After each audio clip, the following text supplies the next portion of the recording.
All right, 7:13. Small businesses in Kailua are struggling, and residents and business owners are pointing mainly at one culprit. Stewart Yerton joins us now.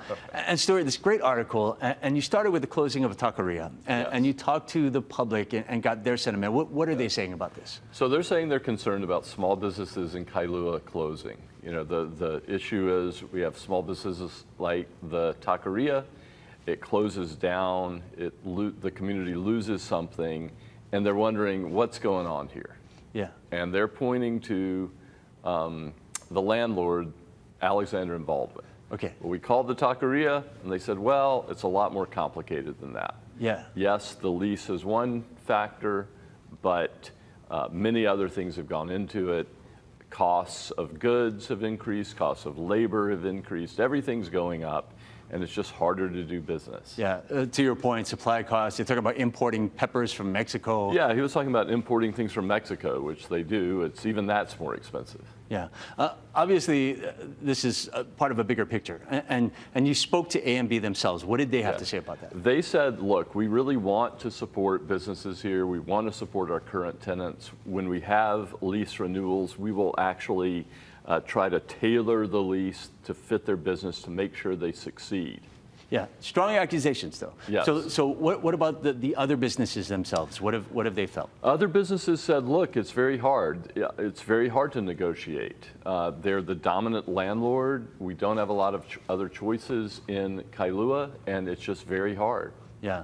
In fact, I think you quoted one of the businesses that said they sit down with A&B and they said this is not a negotiation, which is something that A&B has refuted. Yes, the businesses said we don't feel like this is a negotiation. We sit down, we talk to them, we don't have a lot of choices.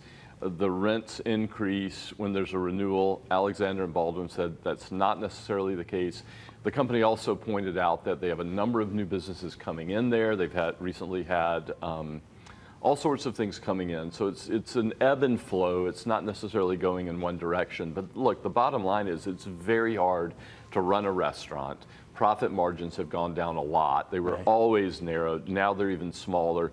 And one wrong step, and as one of the restaurant owners said, you're having to reach into your own pocket and pay for things, and it's very, very hard right now. Yeah, and can you give us the stat? I think it was really low. We're talking about the margin of profit. Yeah, right? The profit margin, before the pandemic, I was told if a business is doing really well, it could be 10%. Now it might be 3%. Wow. And then also, remember, they have to increase costs for us to pay for things, and there's only so much they want to increase the cost.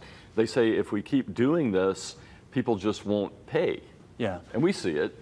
Yeah. Oh my gosh. Yeah. All over the island. So either which way you stand, it's a very interesting read. Stewart, thanks for the research and thank you so much. Yeah. Thank you. By the way, you can read the full article. It's on civilbeat.org, or you can text 66866 to get their newsletter. We'll be right back.